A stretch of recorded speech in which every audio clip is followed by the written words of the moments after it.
લક્ષ્ય ન્યૂઝ, એક નજર, એક લક્ષ્ય. કલોલમાં મુસ્લિમોના તહેવાર ઈદે મિલાદુન નબી એટલે કે 12મી શરીફની ઈદ નિમિત્તે મુસ્લિમ બિરાદરો દ્વારા શાનદાર જુલુસ કાઢીને ઉજવણી કરવામાં આવી હતી.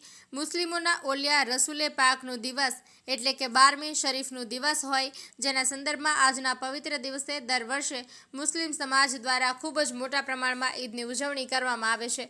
અને કલોલ જુમા મસ્જિદ, મટકા કુવા, જૂના ચોરા, ઘાચીવાડા મસ્જિદ થઈને ટાવર ચોક તેમજ મુસ્લિમ વિસ્તારમાં તથા જાહેર માર્ગો પરથી મોટા પ્રમાણમાં ઈદનું જુલુસ કાઢવામાં આવ્યું હતું. આ જુલુસમાં અનેક જાહેર જગ્યાઓ પર પ્રસાદી સ્વરૂપે ન્યાજના સ્ટૂલ લગાવવામાં આવ્યા હોય છે.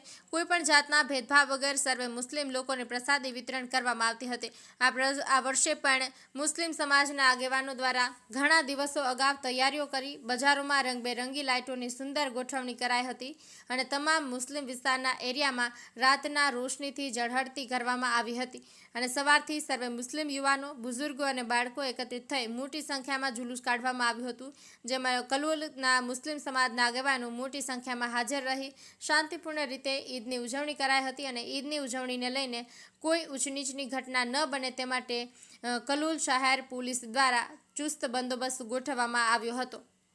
લક્ષ્ય ન્યૂઝ, સંજય નાયક.